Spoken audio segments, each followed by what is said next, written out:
Hello, dear students. I am Muhammad Tajammul, and today I am here to deliver a presentation on Introduction to Algorithm. And the topic for today, main topic for today is flowchart. Okay, this topic lies under the Union 1 of Computer Programming and Problem Solving. So, first of all, in this lecture, we will discuss what is a flowchart. Okay, why flowchart is used, what are the basic functions of flowchart, what are the benefits of flowcharts, okay, how flowchart is different from the algorithm, and how flowchart differs from the program. Okay, so we will see the difference between the flowchart, a program, and an algorithm, and we will see that all of these are different from each other. Okay, one more thing that we are going to discuss in the flowchart, we will discuss the terminologies used with the flowchart. Okay, and with the terminologies what we will use, we will see for each and every terminology we will use different types of symbol. Okay, for each and every step we will use different types of symbol in the flowchart. Okay, so let us move forward for discussing the main concept behind the flowchart. So these are the prerequisites, means before moving further, okay, we must know, or somebody or any student want to know some properties of the algorithm. Okay, he or she must know these subjects, or he or she must have some knowledge of these subjects, or knowledge of this subject means computer fundamentals. Okay, he or she must have some knowledge about the basics of computer. Okay, means basic knowledge about the computer. Okay, or the that is also called fundamentals of the computer. Okay, knowledge of programming syntaxes means what are the syntax of a programming language. So what is the syntax means format of a programming language. Okay, means rules of the programming language more formally. Next, the knowledge of the programming semantics means what is semantics. Semantics means the meaning of a program. Okay, suppose we are having a program or we are having an algorithm.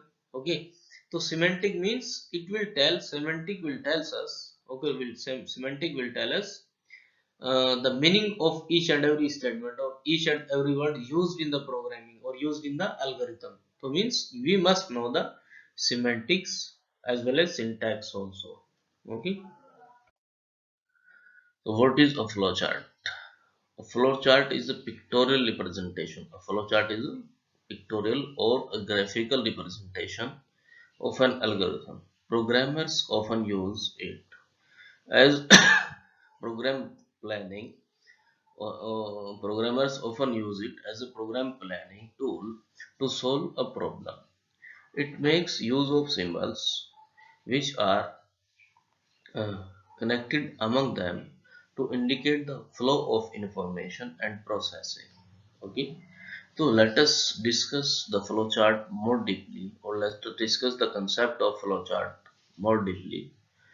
A flowchart is a pictorial representation, okay, related to a problem or related to an algorithm. Suppose there is an algorithm, okay, and some steps or steps of the algorithm are clearly defined.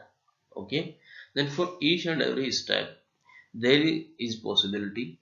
Okay, there will be a symbol in the flowchart. Okay, or there will be a symbol that will represent two or more statements. Okay, in the algorithm. Okay, if there are two steps in the algorithm, so there may be just one symbol in the flowchart. If, or there is also possibility if there is only one statement in the algorithm. Okay, so the flowchart will represent this statement by using a symbol.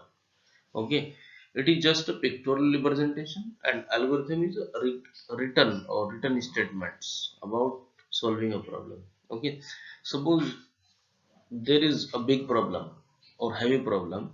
Okay, so for example, for a small problem, so informal methods can be used, or informal methods can be used to sort out a very small problem. But whenever the problem becomes very large or large, So informal methods are not used to sort out that problem. For that, we have to use formal methods. Then what are those formal methods? Those formal methods are uh, flowchart, okay, algorithm, and then program corresponding to flowchart or the algorithm. Okay. So now the process of drawing a flowchart from an algorithm is known as it is known as the flowcharting. Okay. Next, so basic symbols used in flowchart design. Okay. So from here and forward, what we will discuss lots of symbols. Okay, or the various symbols that will be used in flowcharting. Okay, flowcharting means converting an algorithm into a flowchart. Okay, so we'll discuss different types of symbols. Okay, for different steps. Okay, or for different situations, what we will do, we will use different types of symbol in the flowchart. Okay, for example, if it is starting or if it is ending, so we will use separate types of symbol or special types of symbol. Or if we are taking some input from the user, so for that we will use some different types of symbols. Okay, of or inside of if in between the program or in between the algorithm. Okay, if we have to take some decisions, so what we are doing, we are using some other types of symbols. Okay, so I mean to say that for each and every or different types of situations or different types of phases, what we are going to use, we are going to use different types of symbols. Okay, so by the end of this presentation I will show you some examples so that the things become more clear. Okay, some examples of flowchart. Okay, so in those flowchart, all the symbols that we are going to use here, all the symbols will be discussed. Okay, or all the symbols will be used. Okay, so first of all, the very first symbol is the terminal. Okay, the oval symbol indicates starts, stop, and halt in a programming logic or programming logic flow. Okay, means program is following from starting to ending. If there is starting or there is ending, means terminals, means starting point and ending point. So we will use this symbol that we are watching on the screen now, that is the ellipse type symbol, or we can say this oval type symbol. Okay, so if there is halt inside the program, so we will use the same symbol also for that halt. Okay, a pause or a halt is generally used in a program logic under some error conditions. Okay, suppose there is a program is running. Okay, and suddenly some error is presented or some error is produced or occurs. Okay, so in this case we will use the oval symbol. Okay, or this terminal symbol. Terminal is the first and last symbol in the flowchart. Okay, as we already discussed, this is the starting and ending symbol in the flowchart. Next, input and output. So this is the next symbol. Okay, that is the parallelogram. For taking input from the user. Okay, for taking input from the user, we will use this parallelogram. Okay, and to represent output produced by that input given by the user, okay, we will use the same symbol, that is the parallelogram. Okay, program instructions that take input from the input devices and display output on the output devices are indicated with the parallelogram in a flowchart. Okay, suppose there is a program, okay, that is finding out the sum of two integers or sum of two numbers. Okay, or let us say this is the generic program. Okay, sum of two integers or sum of two floats or sum of two whole numbers or sum of two natural numbers or sum of two double numbers. So means the program is generic. For this generic program, what is happening or what we are doing,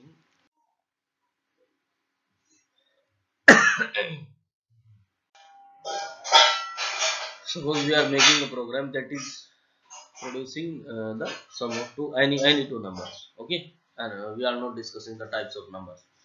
Okay, so for that we will enter two numbers, okay, and the program will represent the sum of these two numbers, or let us take more formally, it is producing their addition or their subtraction or their multiplication or their division.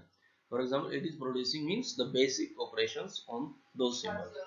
So for entering those symbols, what is happening, we are taking the box, we are taking this box, okay, and then to display that the output means addition of those numbers or subtraction of those numbers, means multiplication of those numbers or division of those numbers, okay, or the operations performed by the system on those two numbers, okay, and to display the result we will use the same symbol, that is the box, or the, we can say this is the rectangle, okay.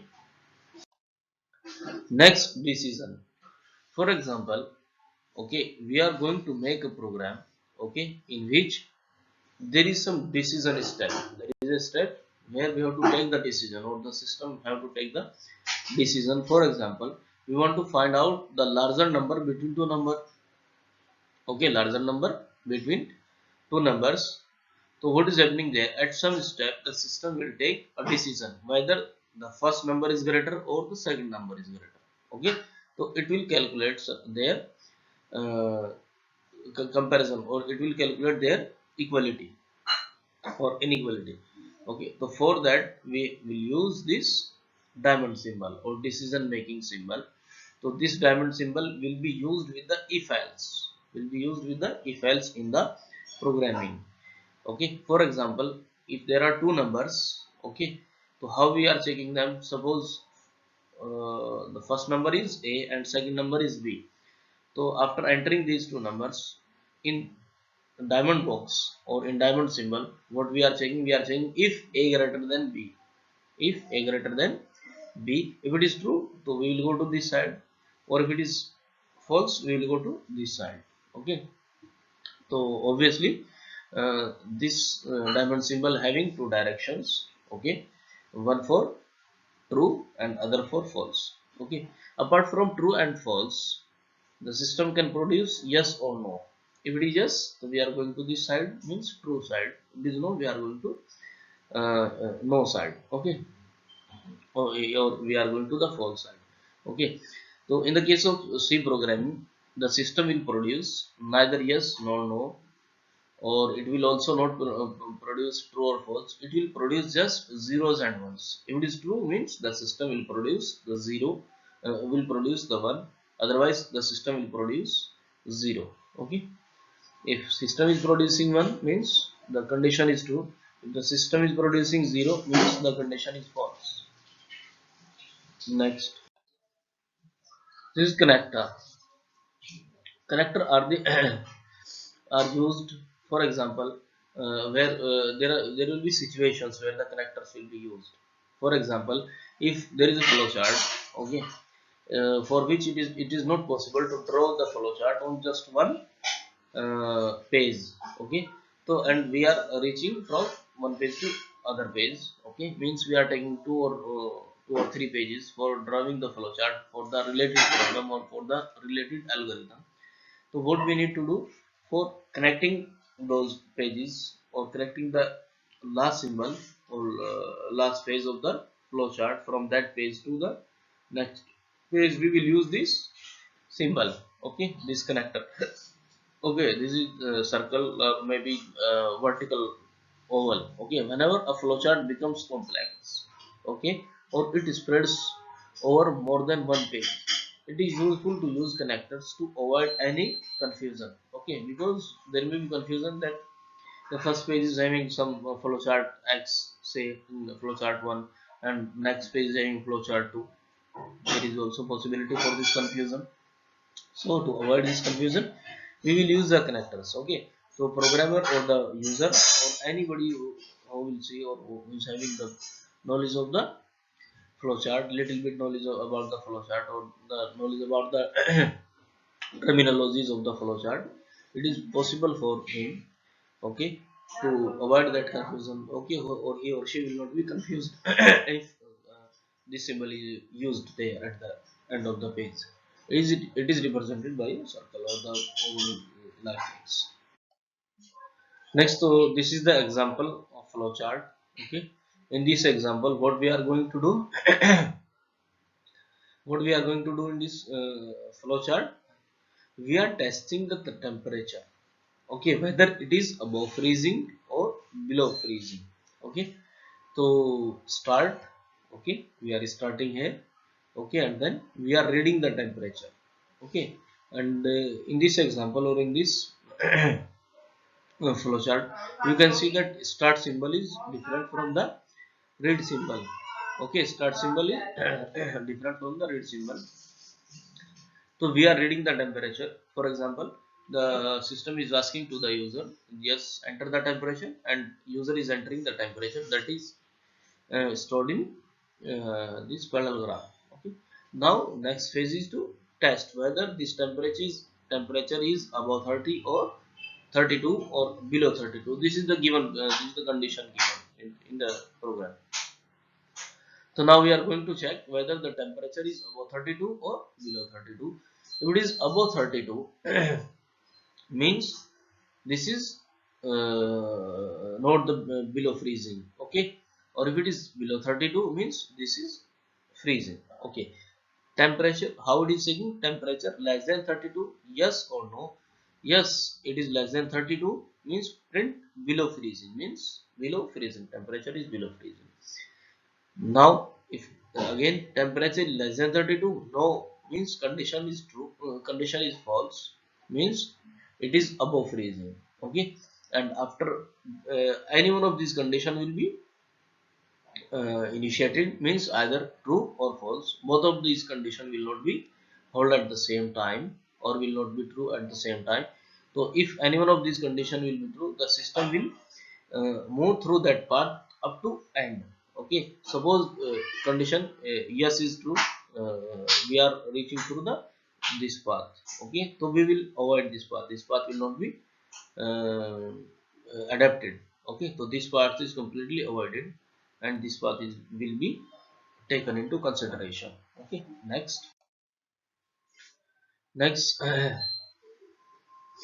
for example, in these days what we are doing, we are purchasing through online systems. Okay, for example, Paytm, Amazons and Flipkarts. Okay, in the case of Paytm, Amazon and Flipkarts, whenever we are reaching to our particular product or we want to find out our particular product, so in that case what is happening, in that case what is happening, we are inserting some values. Okay, here what we are doing, we are starting, okay, for searching for the product. Okay, if particular product is searched, okay, so system is asking us looking for the lost item or looking for the item. If it is yes, did you find it, did you find it? Yes, if it is yes, then we are going to store. If it is no, means do you need it, okay, or you want to find it. Okay, so we are going to this side, means look for lost item or look for any item, okay, in the system or in the online system or in the online purchasing system. So online purchasing system is using the same thing in these days. Okay, it is asking the user whether you have looked for the item you are looking for. Okay, if yes, then it will stop searching, otherwise it will keep on searching in the remaining products. Okay, so it is all about the searching, or it was all about the flow chart. Okay, or representation of flow chart. Okay, and these were the two examples for discussing or clearing the things about the flow chart. Okay, so let us move forward. So these are some references. Okay, uh, uh, in the case of books, you can go for ANSI. ANSI stands for American National Standard Institutes. Okay, American National Standard Institutes, C programming. Next, let us see, that is written by Yaswant Kanitkar. Okay, and let us see is for basic knowledge. Okay, if you are having little bit basic knowledge, so you must go for ANSI. And next is C programming by Dennis Ritchie. Okay, this is this programming or this C programming has been written by the or the book. This book has been written by Dennis Ritchie, the father of the C programming. Obviously, this is the best book of the programming language or C programming language because this is written by the developer of the C programming. But this is first of all you must study letter C. If you are studying letter C, it will be very easy for you to understand ANSI C as well as C programming by Dennis Ritchie. It will be very easy for you. Next is internet. So for the internet, you can go for Geeks for Geeks. This is the website for searching the computer science contents. Next is w3schools.com. Next is Google and then YouTube. Thanks for listening, bearing with me. All the best. Thank you.